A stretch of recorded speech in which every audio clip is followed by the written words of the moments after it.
That's when he remembered when he was under the tree when he was 7, and he experienced these jhanas when he was a kid by himself.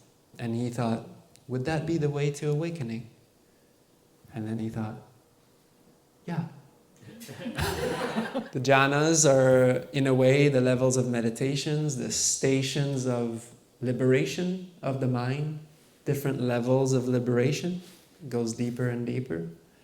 I also like to see them as different levels of insight into the mind. Jhana is actually very close. It's from the root dhi, and dhi is to see, to enlighten.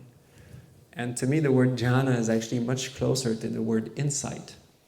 And so these are insights into our own mind, levels into our own mind.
So, how was the day? Yeah. Ah, yeah. Yeah, that's what I like. Yeah, day 5, here we go. It's taking off. Beautiful. Yeah, that's how I felt today when I saw everybody. Very good. Keep it up.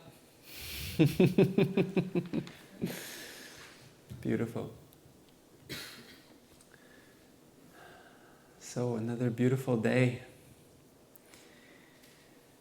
And I've been taking quite long walks. Every day I walk for about an hour and a half to 2 hours, like off retreat.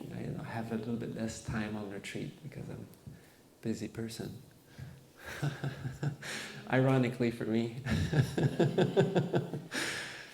Teaching is actually my socializing time.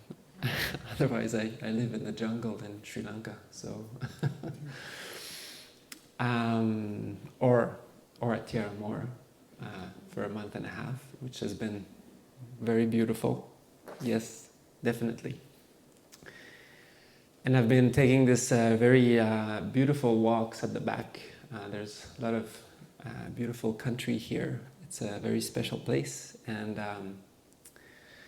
I've been noticing the cows, the free-range pastures, and actually that's kind of the first time I see such big pastures for cows, which is nice.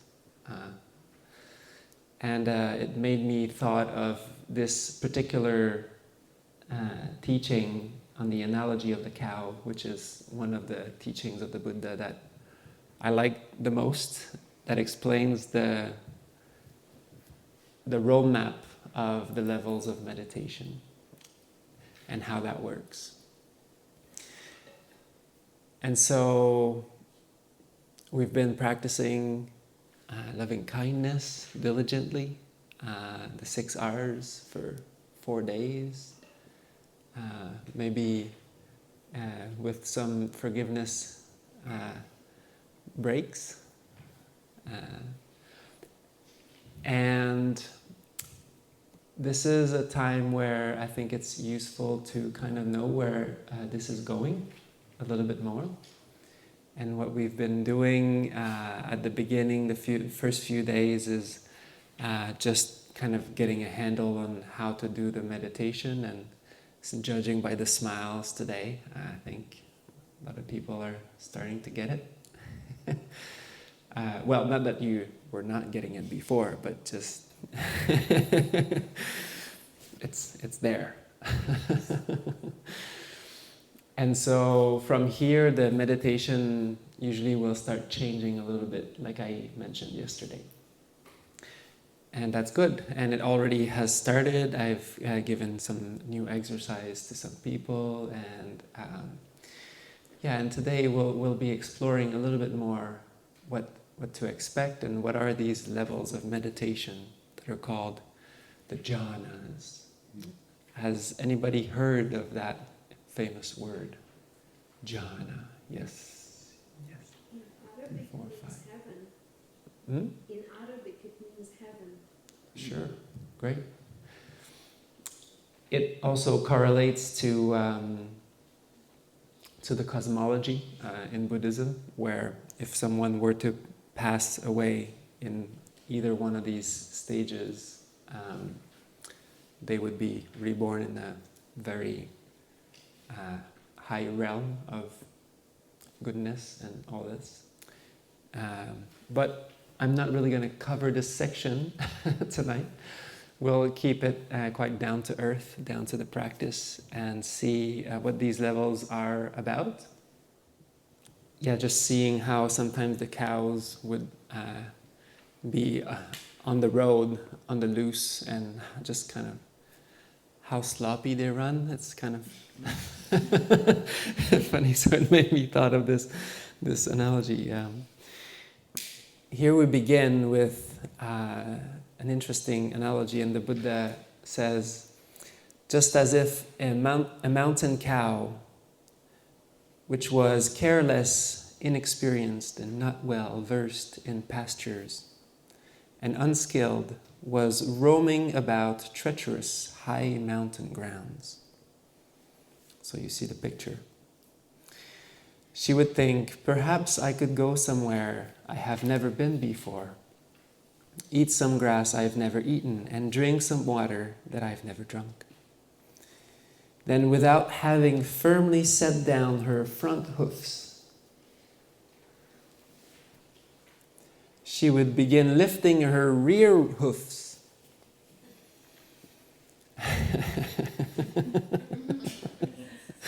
So that's the image. I've been contemplating that when the cows were running beside me. In this way, she would never make it to where she'd never gone before, let alone eat grass that she's never eaten.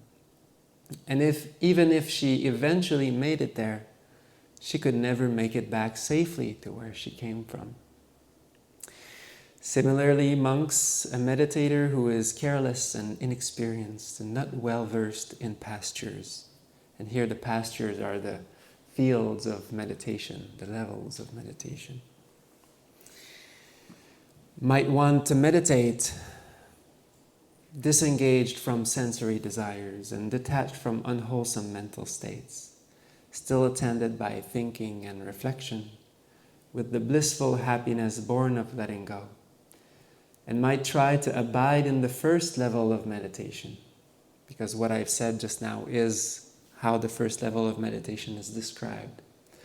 And you have, on one side of the chart, you have a very simple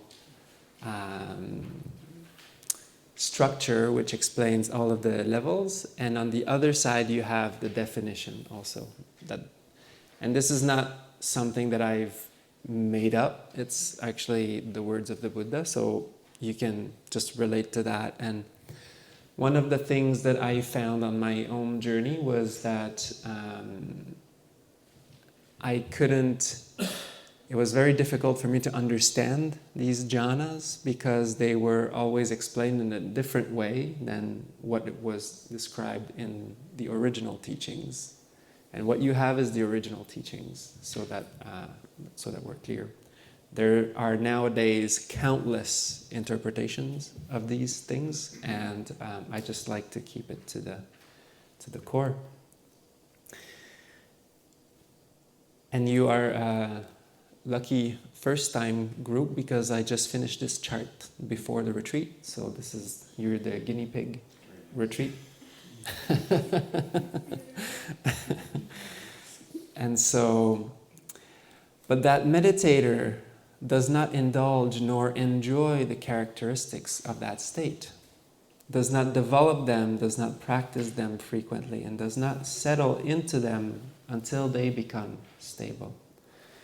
So one of the things here is that this is a tricky part, because sometimes when we give, this is like a roadmap of all the stations that the mind go through naturally when we practice what we're doing right now. But sometimes when we give the roadmap, people want to be somewhere that they're not. And they try to kind of get there without actually understanding that you get there by just the natural way of going there. So the way of going there is actually doing exactly what you've been doing. Many of you have been experiencing these levels already, but I haven't told anybody because why? Because it doesn't matter so much. Because But who's the highest? I know, right? This is, yeah. I'll leave it to the imagination of people. And yeah, this is all what we're kind of, this is the problem with this particular teaching, is that it can also create this sense of competitive kind of action, or we kind of start comparing ourselves. But at the same time, when we understand it properly, it's a beautiful tool, because I don't know if you've ever been on a road trip, but having the roadmap is pretty useful. It's just nice that you're gonna, all right, I'm driving through this state, and not, oh, there's like 2 states before that other state. Okay, yeah. So driving through the States or Canada, it's useful to know. And so it's the same thing here. It's the same thing with what we're doing. And so when we do this, sometimes we hear about, oh, there's this state and that state, and then we kind of we try to make it happen. But the thing is that that's just not how it works. And the only thing that needs to be done, honestly, is to keep doing what you're doing. And I'm there to make sure that you're keeping on par with the practice, so that you'll go through that very seamlessly and effortlessly.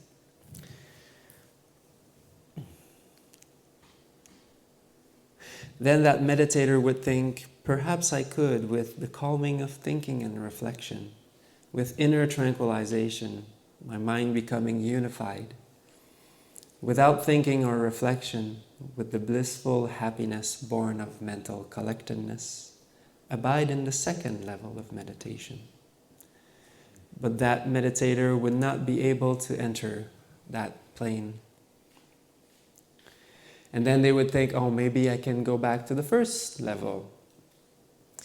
But they wouldn't make it either, because they haven't sat down. They're trying to lift their rear hoofs before they set down their front hoofs, and then they just boop, boop, boop, boop. Tumble down. But that's okay. We're going to see how not to tumble down. Now, a meditator who is wise and experienced, well-versed in pastures and skilled, so this is you here, everybody here, might want to meditate disengaged from sensory desires and detached from unwholesome mental states, still attended by thinking and reflection with the blissful happiness born of letting go, and abide in the first level of meditation. That meditator would indulge and enjoy the characteristics of that state and develop them, practice them frequently, and settle into them until they become stable. And so here it starts with disengaged from sensory input, sensory desires. So the first thing that really kind of tells that we're starting to go inward and developing in the right way is, so we sit down, close our eyes, we kind of let go of engaging. Sometimes it's translated as sense desires and things like that, but I like sensory engagement because it's also just the way that we constantly engage in things out there, right? And that's not necessarily, it's more subtle than always like wanting things. It's just like always being engaged. And so we're disengaging from that and also disengaging from unwholesome mental states. And what would those be? Anything aside loving kindness. Anything aside loving kindness. Yeah, that's pretty. Craving, yes. Anxiety, yes. Doubt, anger, yes, good. 5 hindrances. The 5 hindrances, very good. Yes, exactly. And so at this point, so it has to do with the senses disengaging from just always being out there in the senses, and also slowly calming, any anxiety, any restlessness, any agitation, any of the unwholesome states. We spent a whole talk at the beginning listing them. That sheet, so those are the ones. And the first level is a bit of I like to see some of these states as like transitions. So these are not always like cut, clean, dry, where, oh, you're really in the first level of meditation, that this is what's happening, The thing is that it's more nuanced than that. There's a few shades of gray in there. And at the very beginning, just to get the meditation going, there's a lot of in and out. And the smiling will actually boost that process because it's making you very happy, very uplifted, joyful. The loving kindness is also very clearing out the slate. Like I explained, the simile of the conch or the conch blower. When there's loving kindness in the heart, then all other unwholesome states are not possible, really. And so just doing that, quite interestingly, we're pretty close to the first level of meditation. And then it's a matter of, we will be pulled out, for sure. Like every time the mind gets distracted, that's it. Like we're kind of drifting off a little bit. But we're coming back in with the 6 R's, relaxing, smiling, returning to loving kindness. And I think everybody's very well familiar with the process by now.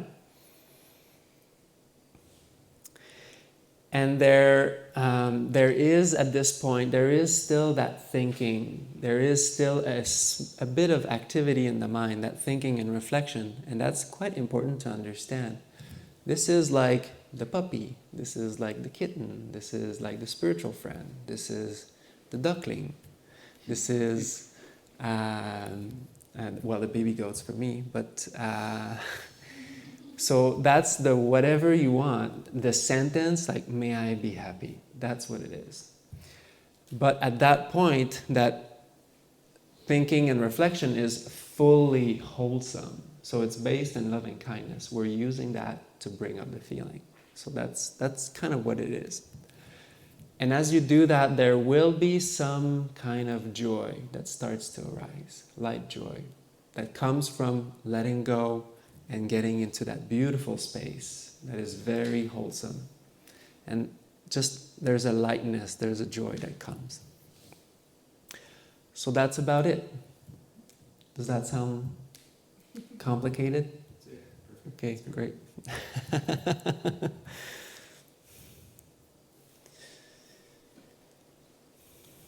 Then they would think, perhaps I could, with the calming of thinking and reflection, with inner tranquilization, my mind becoming unified without thinking and reflection, with the blissful happiness born of mental collectedness. Abide in the second level of meditation. So here what happens is that wholesome feeling starts to become more stable, and we let go of the thinking and imagining. See, that's where a couple of days ago I said, now if you feel just the feeling on its own without thinking about anything else, that's good. That's actually even better, because the mind gets to calm down. And when the mind is not thinking and activating, this is the first place we talk about Samādhi, which Samādhi means to basically having a collected or unified mind that is calm, composed. And so it only can happen when thinking and imagining is calming down, because the mind becomes very still. And there's a lightness and a joy that comes from that more specifically. That beautiful unity of mind is very pleasant.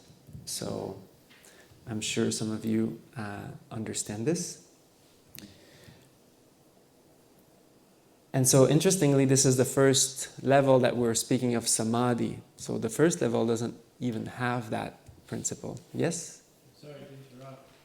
Is that state of tranquility conscious? Conscious? Yeah. Like, can you be, or can one be like in that level without knowing, like just like letting time happen? Like whenever you click back, oh, I was gone. That feels unconscious. Is that what you're talking about? Yeah. Well, if you're talking about a distraction, no. Okay. Yes, you're supposed to be conscious at this point. This is that's at the 9th level that we're talking about. But yeah, you're on the right path. Would you like to explain it differently? No, or- but yeah. I've noticed a couple of times that I just like I don't know how to explain this. Like I fall asleep without falling asleep. Yeah. Then something happens, a distraction. It could be, I don't know, anything, and it's like Yes, I was yes, gone. yes. But I was not sleeping.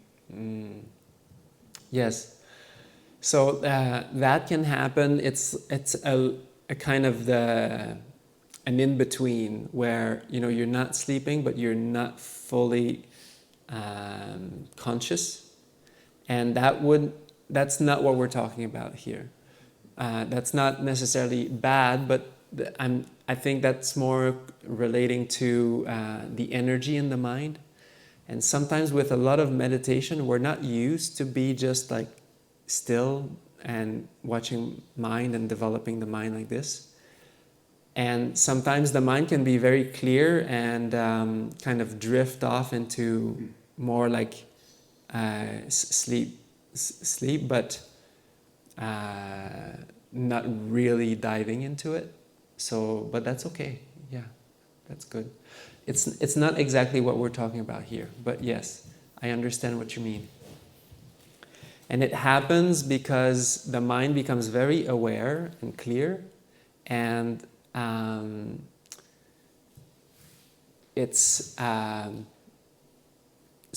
instead of shutting down into sleep, as it usually does, it's kind of like, it's more of like a conscious going into it, like releasing it. Yeah, it would be very similar to lucid dreaming, but yeah, like conscious sleep. Yeah, these are also like yogic practices that exist, yoga nidra and also in Vajrayana. In any case, So yes, the thinking calms down here, and more we stay with the feeling of loving kindness. This is what matters more here. And now he says something quite interesting. Without forcing or pushing the mind to enter the second level of meditation, but rather by just embodying these qualities, developing these qualities that I just mentioned. So it's not about trying to jump at it, trying to force the mind, trying to direct the mind to it, or put the mind, or place the mind, sometimes all that vocabulary. It's about just keeping on the practice, and then the qualities will start to manifest, and to just allowing them to be, welcoming them. And one of the things that's helpful is that when we know this, it's easier for us to be like, oh yeah, that's what it is. So that's okay. Yeah, that's fine. I'm on the right path. Then they would think, perhaps I could, with the calming of stronger joy, abiding in mental steadiness, present and fully aware, experiencing happiness within my body, that state which the awakened ones describe as steady presence of mind, is a pleasant abiding. Abide in the third level of meditation. Now what happens is that the feeling of loving kindness starts to become very steady and very much more subtle. The main thing here is the steadiness, the steady awareness. And so the distractions are starting to become more spaced out. They're not as much as they used to be. So that really helps the steadiness, obviously. And then also there's something that like the mind doesn't feel as like it has to put out that feeling so much more intense as it used to do. It feels like, yeah, I'm actually feeling it quite naturally now. And so it's just like a lighter, more consistent feeling of loving kindness, very calm. And actually, this is even better.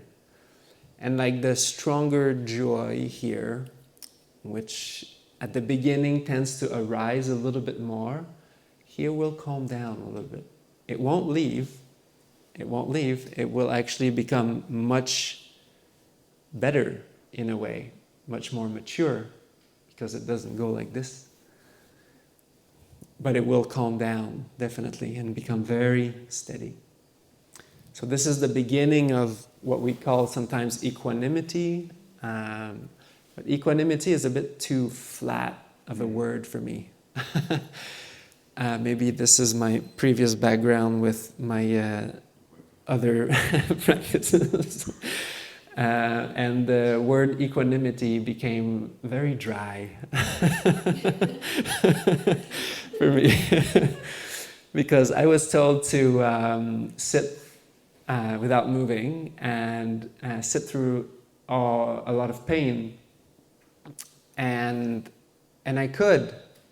I was told, don't be attached to the joy and remain equanimous with the pain. And so those were like the instructions.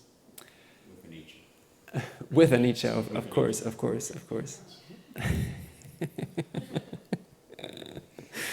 I'm not going to do my imitation here, but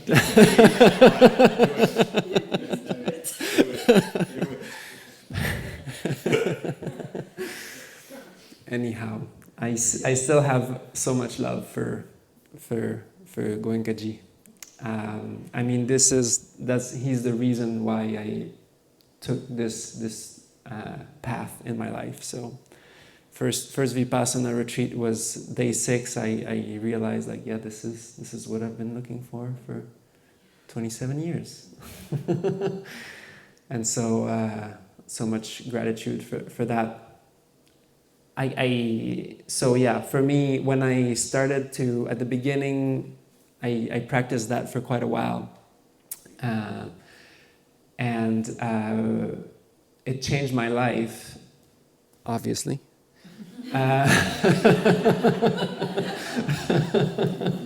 So says the monk. But then when I started to want to push that practice further, like sit for a lot more, like five plus hours a day, then I started hitting a wall in my practice because there was a lot of pain and not a whole lot of gain. And I was really feeling like this wasn't bringing me anywhere anymore, and I was really grateful but for the previous times, but I needed to figure other things out. And yeah, I could sit through a lot of pain, like disgusting pain for hours, and I could actually shut my mind off from the pain. Some tradition call this like a very high level of insight and realization, which is called Sankhara Upekkhanyana. So that's called, basically in English, equanimity with all formations. And so basically you're just so disgusted at all the pain in your body that you just shut it off. So that's just what that is, really. It's not really profound insight or anything. And I was able to do that. Ooh, I don't know how good that is, but anyhow. Pat on the back. Good job.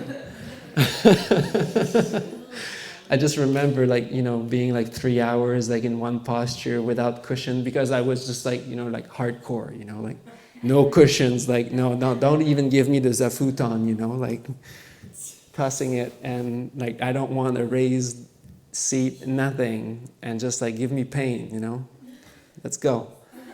And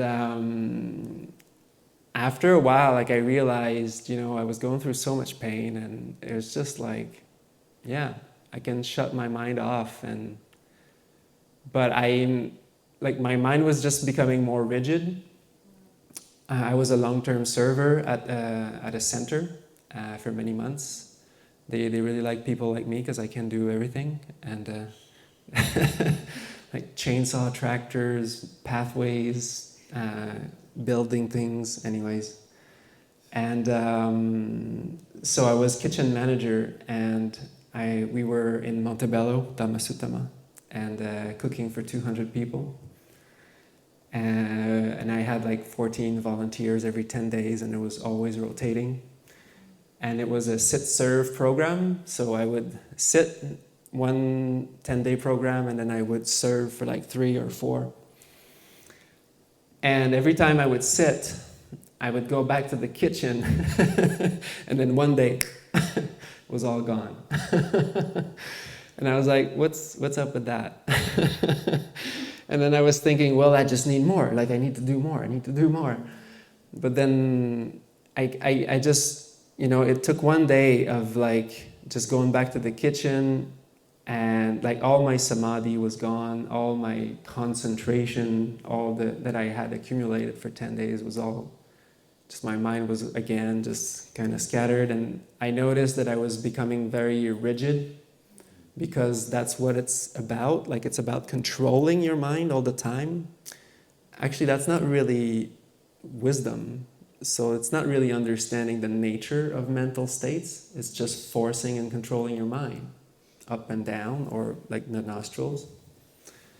And then at some point, because I was reading the teachings in the original text, I was knowing a little bit more than what the teachers would tell me on the retreat, because they would just tell me like remain equanimous, which was thanks, but awesome. It's like, yeah, I'm equanimous. I can keep it together, but yeah, I wasn't becoming like, I was a better person in general. But I was very stiff and rigid and cold with my interactions, like especially with my family. Like, what do you know? You don't meditate, like that kind of mental state. And that's not really nice. Doesn't sound like the Buddhist teaching. And my teacher experienced the same thing before he started to practice what we're practicing here. And so a lot of people feel that way too. And so, the word equanimity became very dry for me. So I don't really use that word usually.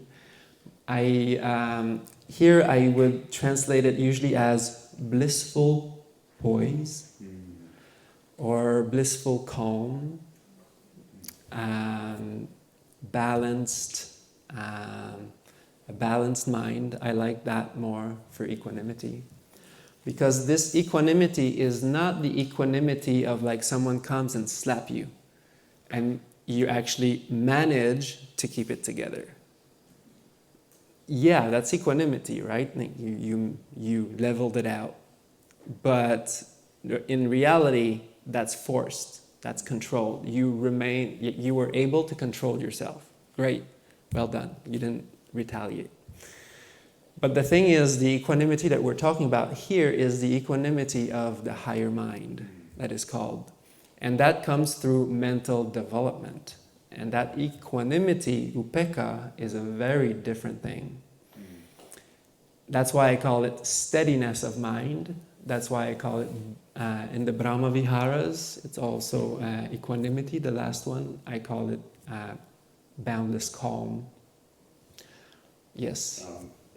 After Cuenca, I was trying to figure out equanimity as well. Like, could you, like, I didn't get it either, right? But, Yeah. I think there's like 50 words in Pali for equanimity, to describe equanimity. I know you've studied this. Do they translate closer to this bliss of steady presence? Like, is that more what the Pali says? So, in reality, upekkha comes from upa and ishka. And upa is like upon. There's a lot more proximity with Sanskrit and Pali than we think because of the Proto-Indo-Aryan root. But upa and ishka is to look. So it's like on looking or looking upon, but not in a way like just normal looking, but more like, that's why I translate it as steadiness of mind rather than equanimity.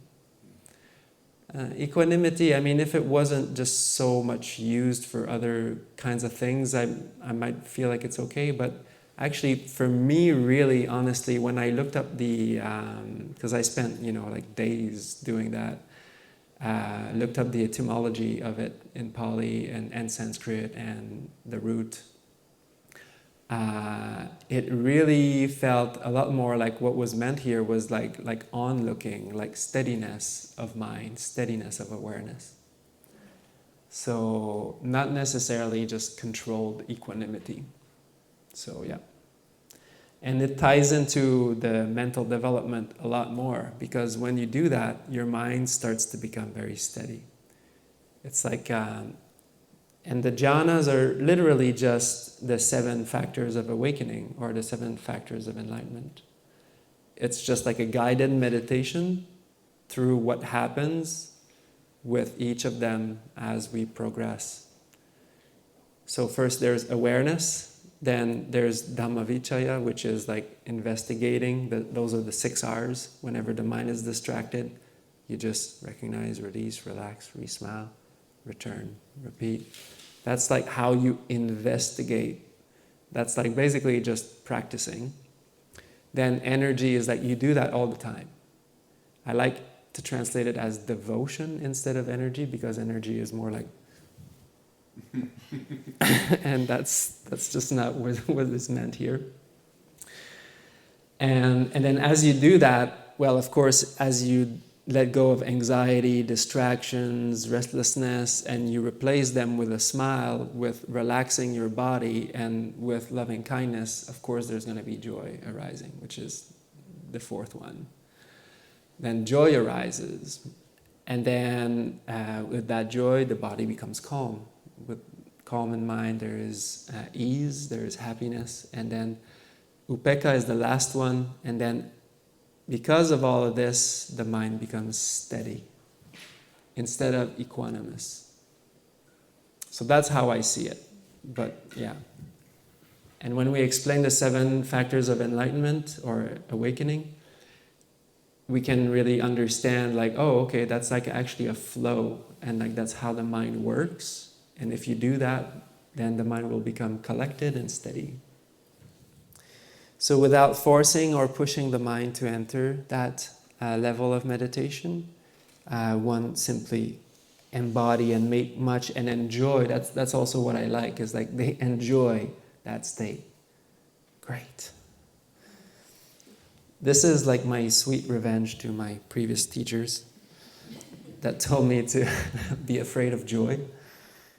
Because in those retreats, the thing is that it's so intense, and a lot of people come to me with these experiences. They tell me the experiences that they had doing Vipassanā, and a lot of them have like really intense, like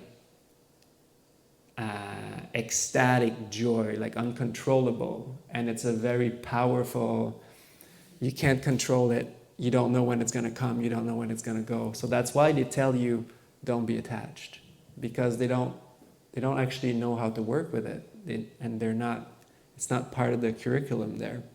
So when it comes, you don't know. I had also an experience like that where it was just like,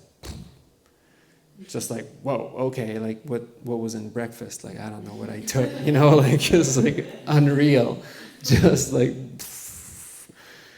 And then I spent the whole retreat being like, but like, when is that gonna happen again? Like I want this thing back. Like that was cool, It was like the best time of my retreat. But it never came back. And so that's why they tell you don't be attached to these experiences.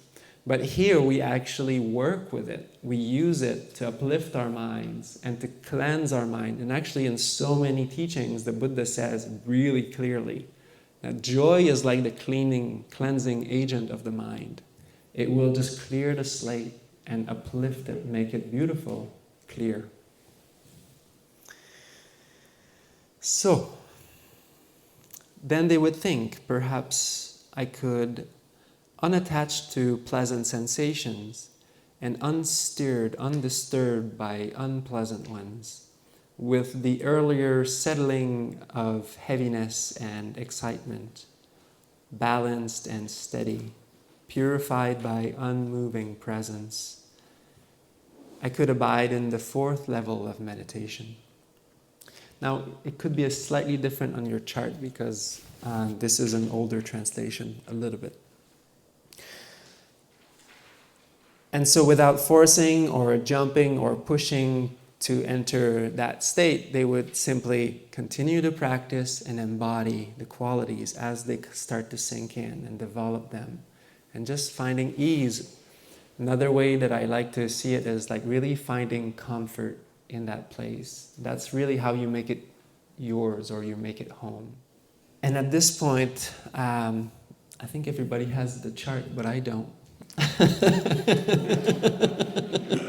I'm trying to remember. Thank you. All right. Yeah, there it is. So rising above the sensory mind, and I just so that you know what I kind of put all together here.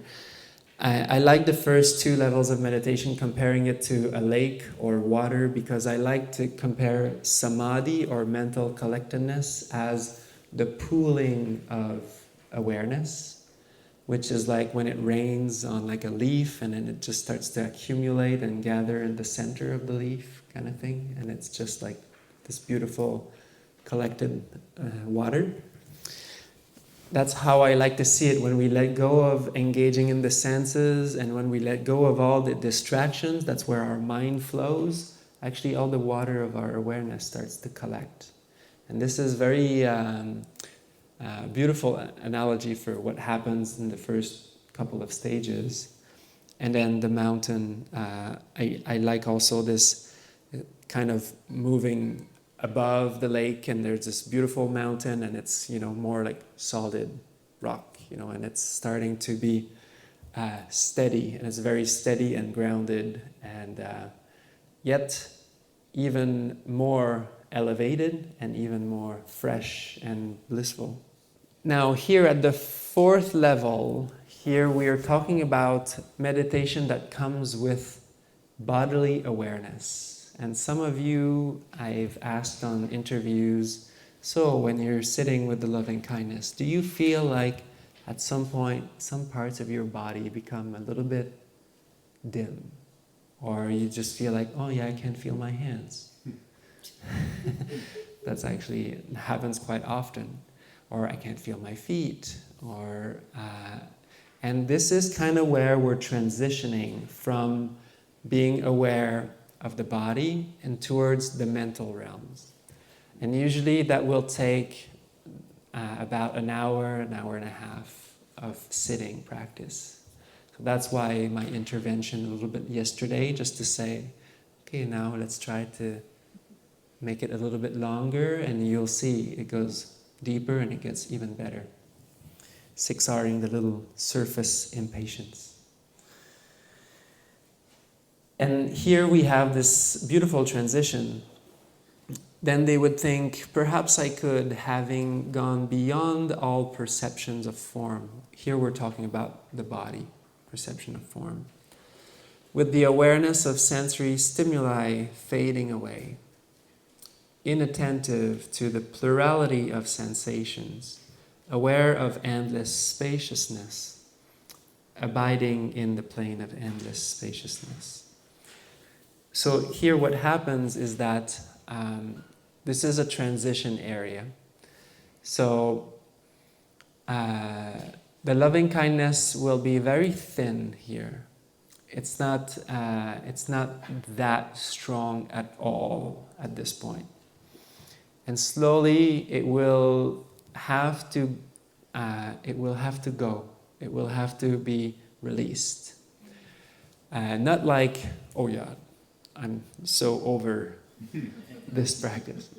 But in a natural way, the mind will take even more delight in calm, in steadiness, in release. And that's good. That's the right way. The Buddha said that the fourth jhana, he also called it the beautiful. But he said that loving kindness cannot actually be brought further than this, because the rest is too subtle, and loving kindness would be too intense, too coarse. But usually, for me to explain that, it has to be a few days in the retreat, because otherwise people would try to do it and it wouldn't work. But I feel like most everybody now is very close to that, or if not, right there. So, and what happens is that when we move away and release even awareness of the body slowly, so the thing is that the mind becomes so collected, so calm, and this is just so beautiful and enjoyable. It doesn't really care anymore about this whole thing. This is so complicated. Like, it is. It's got arms and legs and fingers, and like, that's what I say when we're human beings are trying to invent all these video games, and it's just like, look at this, like, that's a trip. Like really? Like, you want video games? Like, that's insane.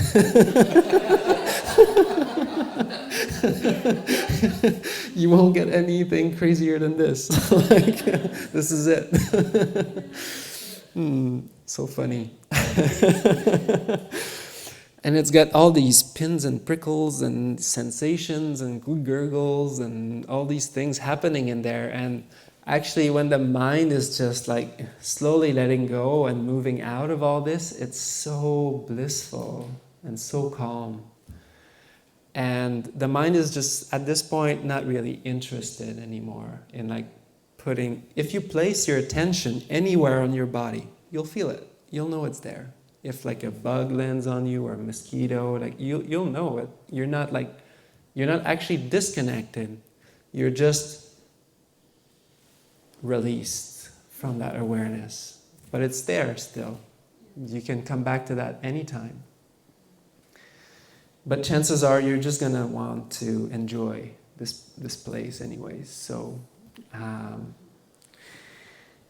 what happens here is that we're stepping into the realm of the mind. So in the first 4 levels, they're called the Rupa Jhanas, the form realms, which is on this side of the sheet here.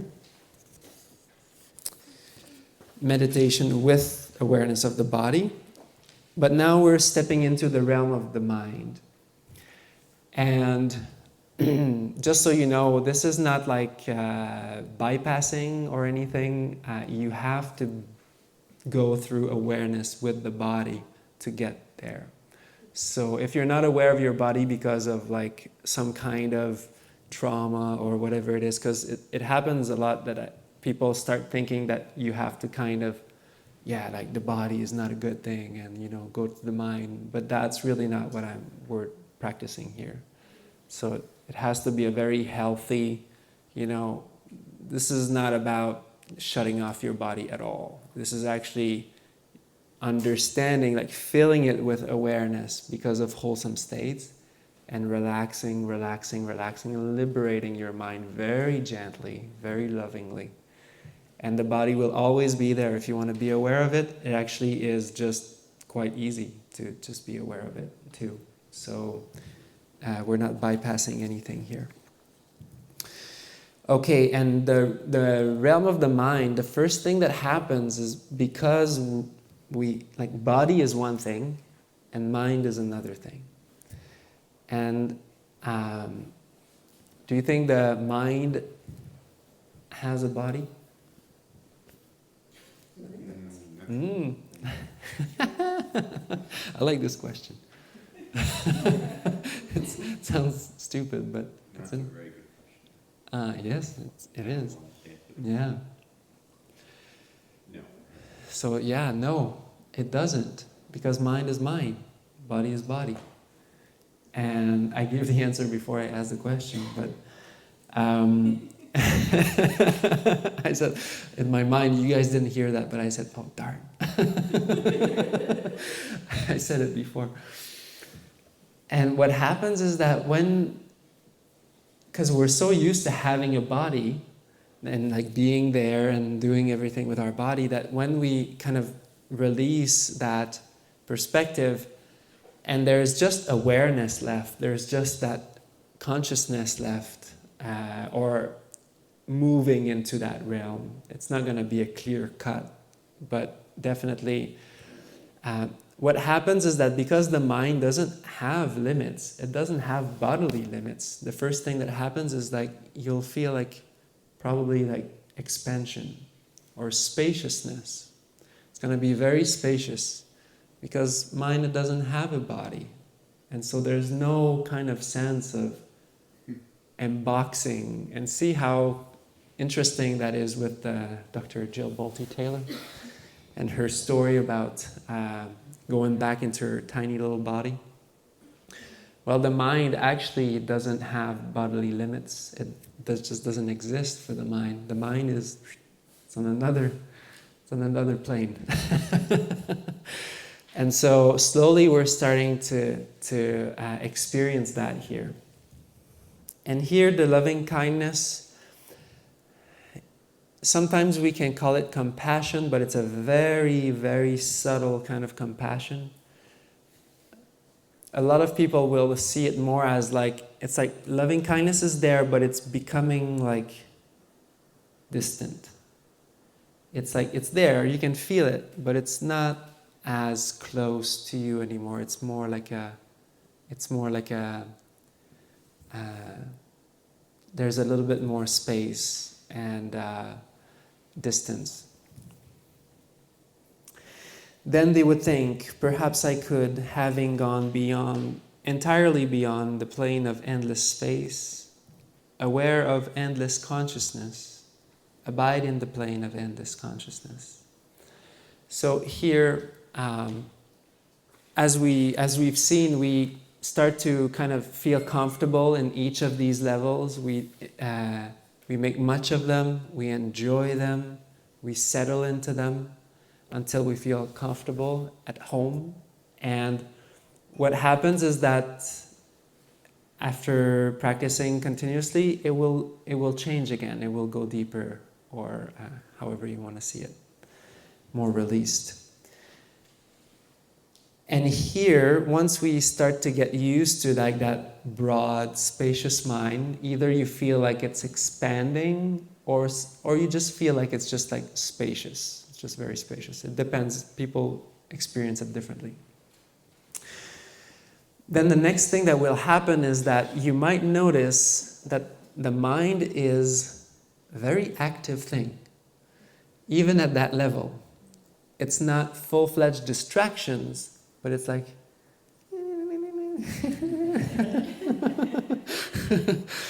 and that's what is called like endless consciousness, is that consciousness is endlessly active. It's actually an active process. And this is really interesting because we're starting to really go deeper into like core understandings of the Buddha's awakening, the Buddhist teachings. Because in many other traditions, even within Buddhism, they will still take this kind of endless, pure, pristine awareness that is like behind all things as like the ultimate reality. But in the early teachings, even consciousness itself is fabricated. And it comes up through causes and conditions. And this is where we start to see that here, and this is getting a little bit more profound. We will talk about this more on the talk on dependent origination, which is kind of like the breakdown of consciousness, how it arises, how we condition it, and all that fun stuff. But right now, let's keep it lighter. In any case, and this is like the major difference between like pure pristine awareness as like a kind of ultimate reality and actually nibbana. Nibbana is basically the blowing out of all conditions and even consciousness itself, because it comes up through mental activities. And here we start to see the active nature of consciousness itself. And some people come here and they, usually it's a few days in the retreat, and they're like, I don't know what's going on, but I'm like super distracted. Like next level. It was all going well, and then I was going deeper and deeper, and then the loving kindness and the joy, and it's starting to be steady and very blissful and calm, and this is always going on now. Like it's always, but the thing is that they haven't stopped making progress. It's just that that's the insight of that particular plane, is that you'll start to have a very close-up look at consciousness itself and how it just arises and passes away, very active. And they're like micro thoughts. They're like proto thoughts. They're not fully formed phrases or sentences or things. It's just like, oh, okay. What was that? It doesn't make sense. It's not, yes. I don't think this is the same level, but what about insights? Like randomly, but yeah, just like realizing something, and it's very clear. And You can still have insights, and you can still, like, sometimes your mind will understand something and it will kind of come out of the meditation and be like, oh, okay, this is how that works, and then we'll go back. Right. But that's okay, though. Right. Yeah. That's normal. Yeah, and at this level, there even that distant loving kindness is kind of too much, and it will become more like a light joy, just a light joy. And joy it goes deeper because it's just so simple. It doesn't have like a strong kind of pull. It doesn't entail like other people. It doesn't. It's just like yay. It's like woohoo. So it's so simple. It's so simple, and that's why it goes deeper, because you can't. The deeper you go, the less you can bring. That's the thing, and so you have to give up everything. That's the analogy of the hot air balloon that I really like. And you just like, the more you go, it's not about putting more heat all the time. It's actually also dropping the little sandbags. So this is the release process. We're releasing the mind. And loving kindness is super helpful. It's one of the most powerful bases we can use to start and really make a strong foundation. But then here we're just lighter anyways, so we don't need that strong. Just a little...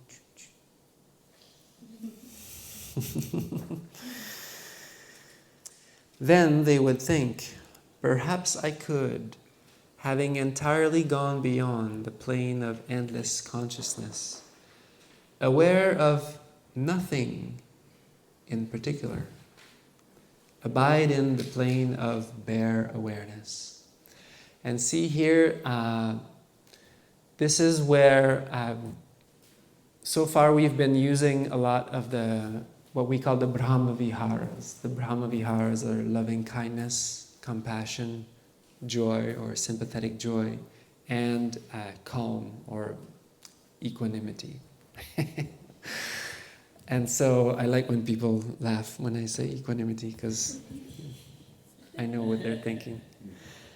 And so here, it's really interesting because we are stepping out of the vehicles of meditation. We're stepping out of the Brahma Viharas to go into bare awareness. And this is that place where other teachings talk about pure awareness and that awareness behind all things. For us, this is where that is found. And what happens to the mind here is that it's so well developed, it's so beautiful, it's so still and clear that it doesn't need an object anymore. It just self-sustains itself because the work has been done. At this place, you won't have to really 6R that much. It's more like 6 hours would be just like way too much of a big thing. It would be like, what are you telling me? What? So there's 6 of them, what? At this point, it's just more like, And whatever would arise to pull you out of this would be more like a really small kind of disconnected thought that is like half formed. It's nothing really big. It's just like, okay, like this is kind of, the mind goes like, oh, and then it's go, oh. So that's the level of distraction at this point.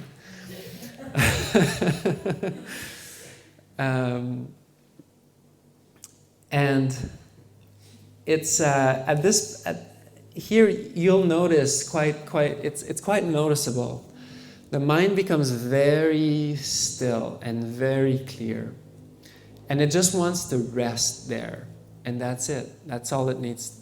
That's all that needs to happen. And this is where we start what we call the Satipatthana practice. This is one of the 4 foundations of mindfulness. For those of you who's familiar with what I'm saying here. Yes, 1, maybe. Okay. And basically what that means is that we will take mind itself as the object, or just observing mind as it is, mind as mind. That's called the Satipatthana. Because it's so clear, it doesn't really move, and it's very blissful. The relief that you feel at that, like each of these levels are more relieving than the previous one. And so, even though we speak of calm here, that's why I like to call it like blissful poise, because it's just calm or equanimity doesn't do it justice at all. It's so much better. Like the mind has never really experienced this much relief, like release.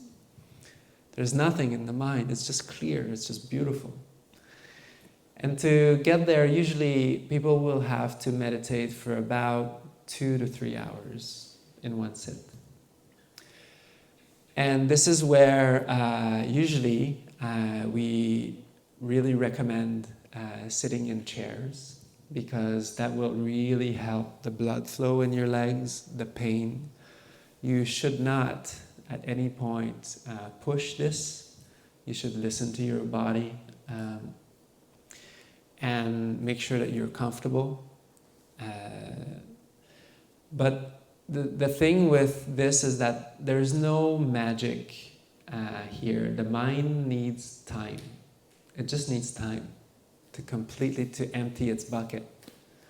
And it just takes that long. It's just naturally, when you just keep going with the practice, you relax that. Using the 6 R's, and then towards the end, the mind will just naturally go there.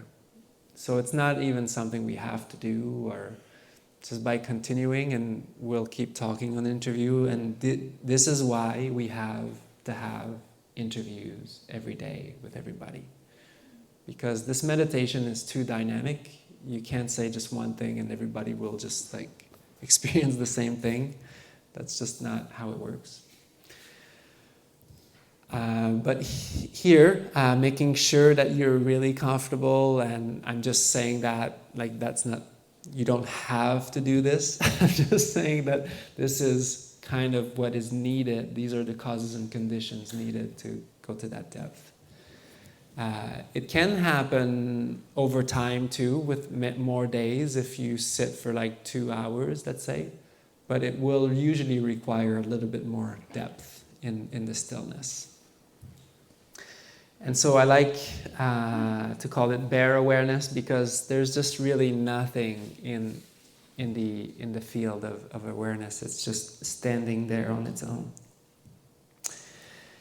Then they would think, perhaps I could, having entirely gone beyond the plane of bare awareness, oh, there's something else after that, abide in the plane between awareness and its release. And so again, here, this is also sometimes called neither perception nor non-perception. Now we're getting into the deeper stage, the deeper levels of meditation. At this point, now we're tying back into Sergio's experience. And here is where we actually start to realize that even awareness itself comes with a little bit of tension in it. And this is a pretty profound insight. You have to really be there, and at some point it can take a little bit of time for that to arise. But when we realize that there is that inherent tension in that awareness, and there's different levels of hardness in it, just that awareness. And slowly we start to break down the compactness of that awareness, which is already very pure, very still. I'm saying breaking down, but basically you just keep going with what you were doing already, just relaxing. That's how you break it down. And as you relax, and the mind is just like really enjoying more and more release, more relief. It just feels like the natural thing to do, because it just feels better. And then that's at this level, this is where it's like interesting, because how are you aware when there's no awareness? How are you aware of the letting go of awareness? So at that point, it's really tricky because it's a bit of a marshy place. you have to be comfortable in that space, you have to spend quite a bit of time there, because it's like, okay, letting go and relaxing, and then at some point it's like you're falling asleep, but you're still awake at the same time. But it's hard to tell which. And the Buddha would say, you can't be aware of this state until you come out of it. And then you'll do what is called paccavekkhana. You'll reflect upon what just happened. You'll kind of see it and you'll be, oh, yeah, awareness was kind of gone for a bit.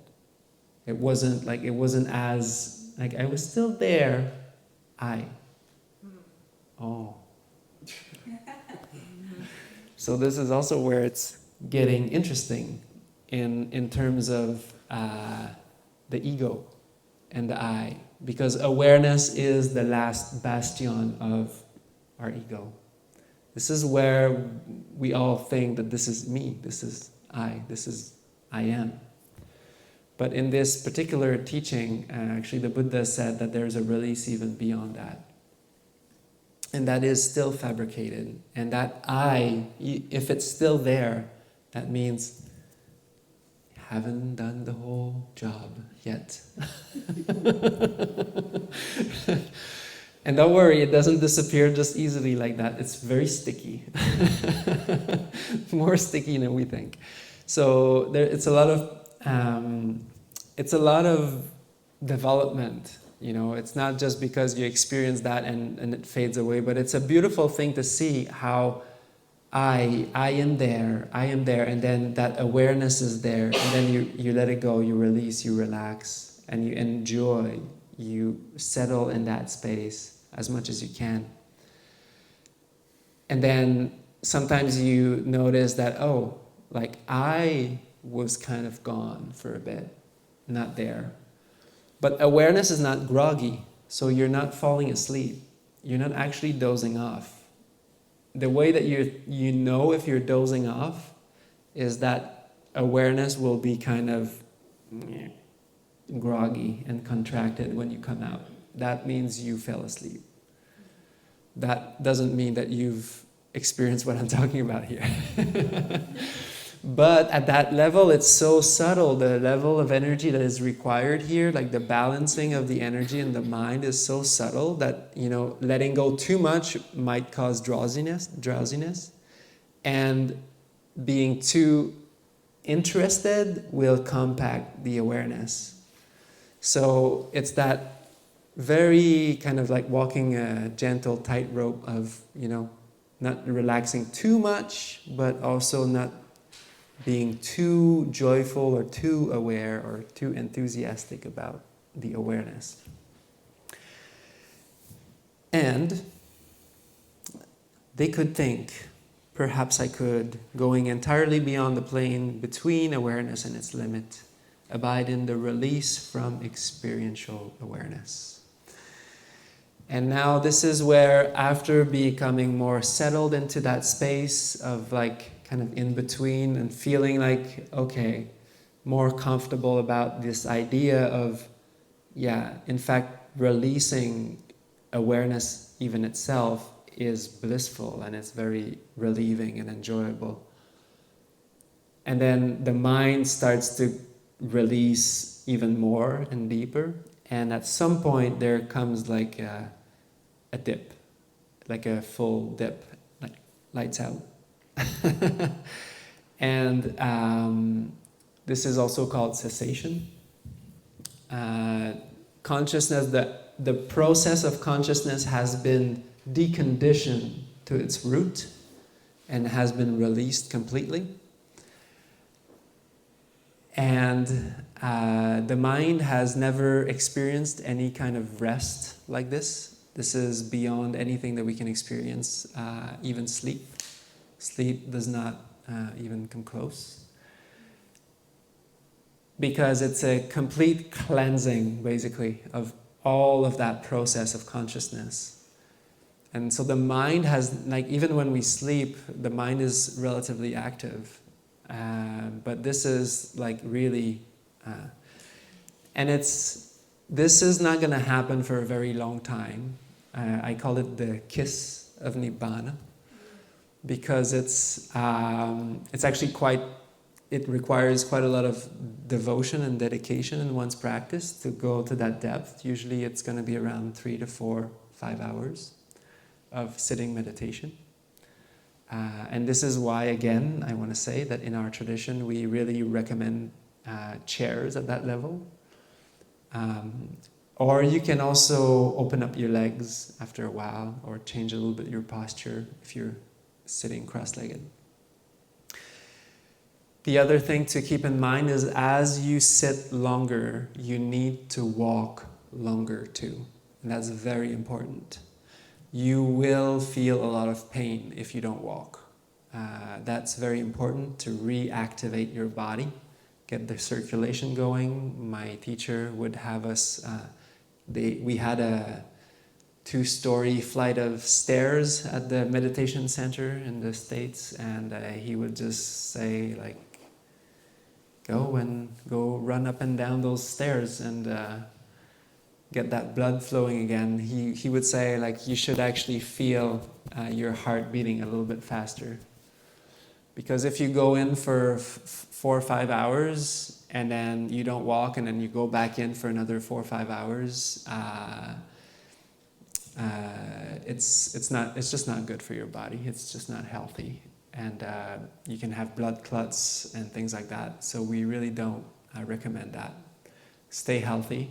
And I would say if you sit for 4, this is why in my regular life and practice, I go for about 2-hour walks in the day in one stretch, because it really reactivates my body. I sit a lot, so I start every morning, I sit for 4 or 5 hours, and basically that's my morning. And in the afternoon, I go for a long walk to make sure that, you want to stay healthy. So, but also it will help you when you have a little bit of exercise in you. Your body naturally produces all the good stuff that also when you sit down, it's really enjoyable. So if you've walked for about an hour and a half, you go sit down, you'll have all the good natural anti-inflammatory and I want to say dopamine, but it's not dopamine. Endorphin, yes. And so that will actually help you have a beautiful, happy meditation that goes deeper too. I have a question about the chair. Is there anything that shows like that Buddha sat in a chair when he was going deeper, or was he always sitting cross-legged? Yeah, no, he was. I don't think he was sitting in a chair. He was sitting like us. Yes, but his story is a bit different. Buddhas are very unique beings, and they've technically developed very wholesome skills for endless lifetimes to do that, to break through to enlightenment on their own. We are just getting it from him, basically, and we're just like, oh, okay, like we get it on a silver plate, and it's like saying like, yeah, just do this and that and this and that and this. Like he didn't have that. He just like figured it out. So that's a very different thing. Like if you ask me like, if I would have found this by myself, like no way, not even close, He was a kid, he was 7, and he found the Jhānas when he was 7 under a tree. His nannies just left him, and it was like a festival, and they just left him under the tree, and they came back and he was meditating. And it's only much later in his quest for awakening that he wondered, after doing like 7 years of really harsh tapas, like ascetic practices, where he was just like not eating and like really, because that was a very predominant practice at the time of the Buddha. It was basically Jain, and their idea is that you purify karma by pain. And so that's why he did that. But then after 7 years, he was like, if anybody has done this ever, this is as far as they've been. Because he was like a skeleton. And he was like, this is it. Like beyond this is death. And anyone who's tried this has gone this far. Because otherwise it's just, you would die. And doing that for so many years, and then that's when he remembered when he was under the tree when he was 7, and he experienced these jhanas when he was a kid by himself. And he thought, would that be the way to awakening? And then he thought, yeah.